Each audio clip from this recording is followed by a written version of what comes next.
Hi everyone, here we are with a new podcast, David Azama and me, Hello. Irene Elmer. Nice to see you. Today we're going to talk about awakening, Oh. which is kind of also self-mastery.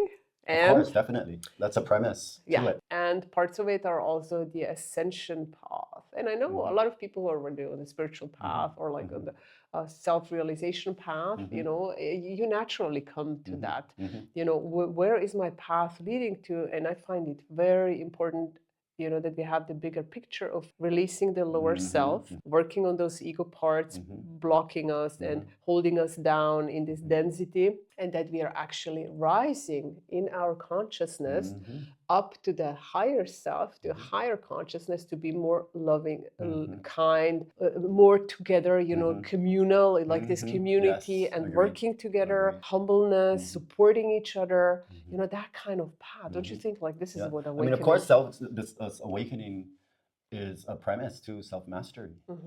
It's about recognizing those higher virtues within yourself and living up to them and expressing them pretty much on a daily basis. On a daily basis, that's very important, yeah. And it's not about having you suddenly see auras. A lot of people confuse that, you know, or, the telepathy, enlightenment, and you see different easier. colors, you know, the chakras and everything. That may be a side product. That's a side product. As you are awakening. And actually for myself, that was actually that made me actually kind of nervous, noticing that side of myself in the beginning. Everyone wants like, it. oh my you know, God, like every Reiki I don't want this, person starting the path is like, I want to see chakras, I want to see the aura. And I'm like, I don't know if I really want to see it. Do you really want to see the aura of the person next to you or your neighbor, you know, and you don't, you know, those backstories are meant to be secret sometimes. But I feel this big talk about awakening, you know, it's so very important because we are all truly on this path. And the longer I am on this path, the more I'm realizing, you know, every single lesson I had, and it wasn't easy. There was a lot of loss. Relationships were not always easy. You know, so many difficulties. Changing continents, you change yourself. You know, I moved across the other side of the world. But now looking back, it's like this puzzle, right? Everything happened so I could evolve, and recognizing that I can look back, you know, with a tear in my eye, but also with a smile, because I feel like, okay, it was all perfectly designed for me to be where I'm now. And you know, when people come to see me as a teacher or as their therapist or whatever, mentor, you know, coach, mentor, they see this end product.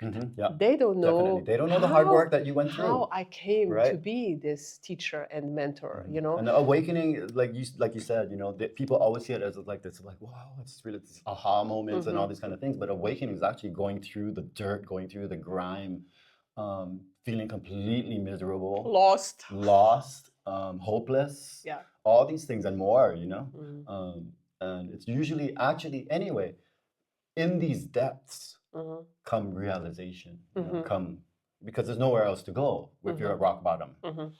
The only way is up after. So this is right. I mean, and on the other side too, it's like, you know, it's like, are we all living up to our virtues, like those higher things, or are we still, you know, participating in gossip and talking about people, you know, are we still participating in cheating or, you know, these little lies, games that, you know, we play sometimes. Jealousy, any of it, You know, and so that's why it's about recognizing, okay, there are these virtues that I have in myself, these higher properties, these higher characteristics that I do want to be in that, you know. You know, and as we're looking at the world now, you know, we're seeing the patriarchy, we're seeing basically materialism eating itself. And I think that this is the time actually now to really go up into these higher frequencies and this higher elevation of self. Because we see that all of that, the material world isn't working out for us anymore, right? And so what is the new world that we want to envision for ourselves? How do we want to create it? And seeing the world as it is now, spending your time being reactive and getting angry, getting pissed off, getting depressed, or thinking you want to just hide in a corner or go live in a cave, you know, how is that going to help us? Right? How's that going to change the world? And so really the time now is about planning with yourself too. How am I going to be living up to these higher virtues for what's to come, right? Because we know we need a new way of living. We need a new way of society. We need a new way of approaching the things that we do, whether job, whether family, but of course community, the way we get along with each other, the way we respect each other. Support each other. Support each other, definitely. And one of the things that I've been working on recently is I'm taking part in this webinar series in Hawaii. And it's kind of tough because it's at 5 or 6 o'clock in the mornings for me. But we've been talking a lot about mutual emergence. And so this is coming from Ho'oponopono. And my teacher is Manulani Meyer. And she's been working with this idea of mutual emergence, that that knowledge or learning itself is actually more of a community thing. It's a communal-based learning experience rather than an isolated, solitary experience, so to say. And through this learning experience with and through each other, this is how we're going to create a more loving, kind society. Peaceful. And society. Peaceful, yeah.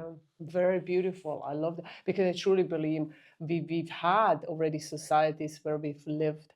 And some of us remember how that was, living, supporting each other. There were even societies where if a couple wanted to have kids, everyone in that village, they were all calling in the soul, the right soul, the highest possible soul for that couple to come and be part of that community. I love that idea, And then down on a very practical level, they were just living like we have Demeter here in Switzerland. They were living what they had on their land, a local and also in season. And we are so removed from that. And I think potentially we are moving back in that direction, but we have to do it together. And I'm noticing also that, not everything was bad. Like when I look at my parents, they were very material based, right? That whole generation, most of them, there were some hippies, of course, but most of them were very much into material. And maybe that's because after the Second World War or whatever the issues were, they wanted to have like this stability. They wanted to build this beautiful home, have this beautiful car. I don't know what, like material stuff. Of course, yes. And now the newer generations, we already have that base, that stability, and we can think further, we can, and what do we do with that? And if I just am consumed with my problems and I'm like in this tunnel vision, focusing on myself, I don't have the capacity to have a vision for the world or for peace or any of it, community living. So I have to work on that lower self, coming to peace with aspects of myself.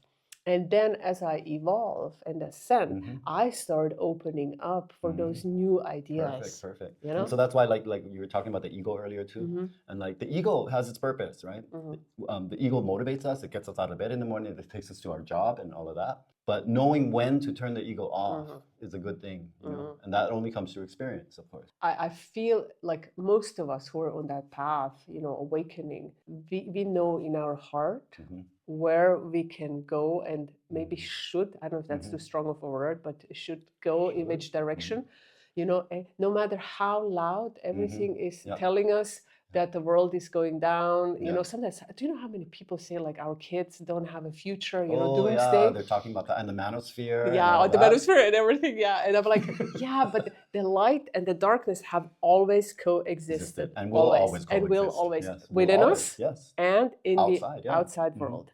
And so the lightness is unfortunately not screaming as loudly as the darkness. We just hear about the darkness, but the lightness, this awakening is happening. It's happening. And we're also, connecting also via internet. A lot of people are like, since the internet, everything's going downhill. But there is also a lot of awakening. We can now connect around the world, with people on the other side of the world and talk about It's beautiful, right? Yeah. But the only reason that the awakening is happening is because of this other stuff that is going on. That's true too. We're realizing that's not what we want. This is not a way to live, right? And so we need to move into this other direction.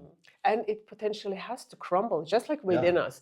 Like when we are doing fine, I always see it like this is the reflection of the inside world, obvious. And as I'm evolving, my concepts have to like crumble. The relationship crumbles, the job crumbles, and I have to reinvent myself or get a job or whatever.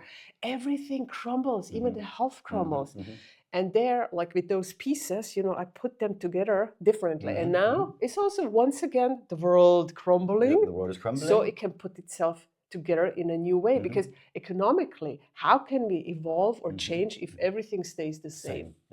You know, as always. You know, and then we can also look at the crumbling not as necessarily a bad thing, you know, not put any worth on good or bad on this kind of situations, because through this, it's shifting consciousness within so many people. And so it took that to get us here where we are, right? Yeah. And this awakening, so-called awakening that we're all going through now, it is quieter than the messy noise of the negativity.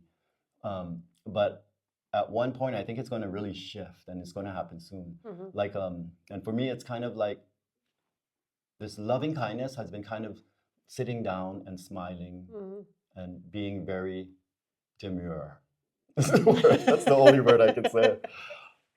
But this loving kindness is going to slowly shift into this more authoritarian position, and not like loud authority or something like that, but more like a strong parent with our humanity children, right? And the strong parent does not sit down and smile and say, "Oh, you shouldn't do that," or "Don't do this," and you know that's bad for you. No, we stand up. We may slap a wrist or something, you know, and say, "Hey, this is not the way we're supposed to go. This is not love. Hello."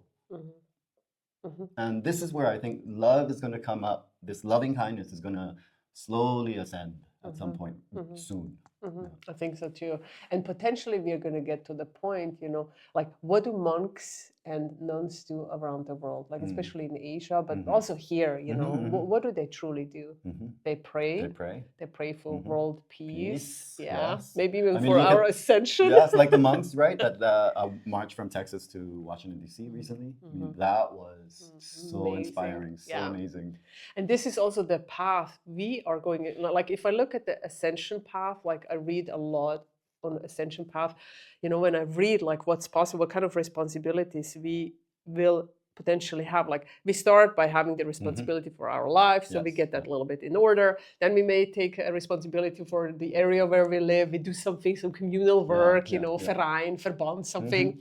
And then we have a little more space. Maybe we even do something bigger on a political level if you feel called up to it. And then, so you take more and more responsibility. Maybe you go and help, you know, homeless people, or you help, like in Africa, you know. I mean, there's so many help things. building, so schools, many things whatever you could do. You know, even smaller, like a Salvation Army, or just your local community center, or whatnot. Or gardening center or something, you know. You know, it may not be big, but you do your part. Every little bit counts. And then as we evolve, you know, we have more and more of that space, and we can also activate that in other people, you know. And I think this is what it's about.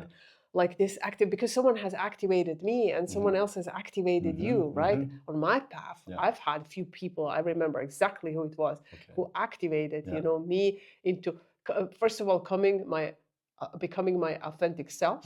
It was also books, but it was usually also some, in my case, sometimes healers. Maybe situational experiences too, right? So, exactly. And then your authentic self, you know who you are, why you came here. We talk about self-mastery. And then you can start giving and activating exactly that evolution in other people. You know, and this is why we have in a lot of traditions, like here it's a little lost, but it would still work if we would have access to the elderly people. But like, you know, the elderly people are actually here also with all their wisdom to activate that path in ourselves, but we shove them away in those homes, right? So it's a little bit lost, but I think in the villages or like, you know, people living in different countries, you know, especially poorer countries also, you know, there is much more like being together, more unit. You know what I mean? Like, that's true. Because the ancestral knowledge, I think you even are connected more to it than I am. You know, it's so important, that whole wisdom that is here, you know, we can access it and use it and then even develop it further. But how, and the point is like, how do we spread that to the people more, But it'll take like just really one by one person Yeah. to one person. Yeah. And it's like that saying, some people say like, oh, I don't make a difference in this world, but it's so not true. I think we all are. We all are. Yeah. In our personal way. And I think it takes a little bit like Gebrauchsanweisung, what's the English? Directions on our path, because I was always looking for directions, and honestly, oh yeah, there should be a life handbook, a right? life a handbook handbook, for life. Yeah. I mean, for a me, manual for yeah, life. That for would be me, perfect. one of the big ones is definitely, Course in Miracles. Just like what it's about. And there were like maybe 2-3 books, and let's say 3, max 4 people. Yeah. Who really inspired me, or like the books that inspired me. It's been like, for my education, it's been like changing and revolving, and sometimes I'm going back, but it's like Eckhart Tolle, sometimes Bashar, but Louis Hay. Yeah. Who else is great? I mean, what was the other guy? Or there's so many. There's yeah, they're like activators, right? Yeah, there's activators. Yeah. I think that's also important because for me, I need examples.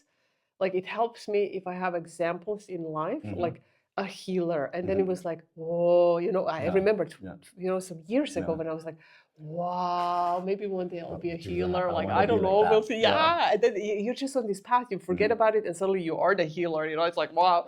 or even couples. I keep saying, like, honestly, I've met in this lifetime one couple where I was so inspired, because when I was with them, they would invite me. She was a healer, and I spent a lot of time because I was learning from her. And she would invite me to their home. He wasn't the healer at all. He was like an architect. But the way they were talking to each other, it was amazing. Beautiful. It was like loving and kind and supporting in every sentence. And from what I knew from my parents and other people, it was always like not exactly, hey, but like, I know just, where this is going. Like being bitter, or like how Why do you always do that? Yeah, did you have to say that? Yeah. And kind of a little aggressive, passive aggressive.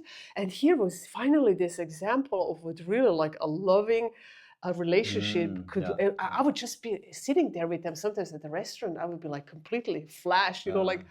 I couldn't believe, and I was like, this is an example I needed, because I didn't know what's possible, and they opened a whole new world of what's possible in a relationship. Also, as we evolve, obviously we are with someone together who is supporting that as well, and then but you got to remember that other person is also evolving in that other person too. And sometimes it's parallel, sometimes it goes apart, but like seeing people in a relationship, especially being that close, and then just really being sort of nasty to each other, it's why really, are you together if you're going to be nasty? I mean, if I can say, like, I'm in a relationship now, we're in our 30th year, and we did have in the beginnings our things, our issues. In the 17th year, I actually moved out, and it had, I noticed for myself, it had a lot to do with myself, because it was, being 17 years together with someone, it came to a point where it was like, wait, what do I want out of life? I know what we want, but what do I want from life, And so I needed to take this break. Luckily, my partner was very patient. And so I moved back to Hawaii for 2.5 years, and that's when I did my massage therapy education, and also my energy work there, and then when I came back, we were still kind of clashing. And so I got an apartment, and I lived away for 2 years. And so pretty much we had like almost a 5-year break, more or less, from each other.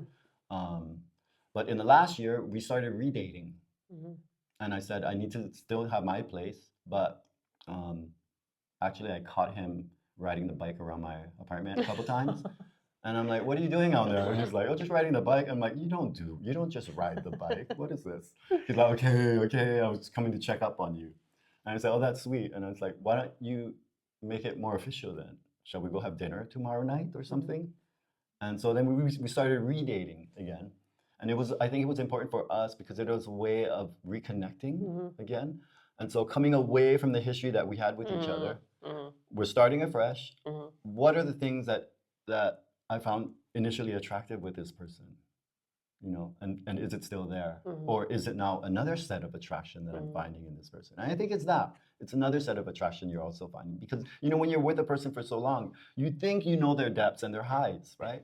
But, you know, they're only showing you so much of what they know of themselves.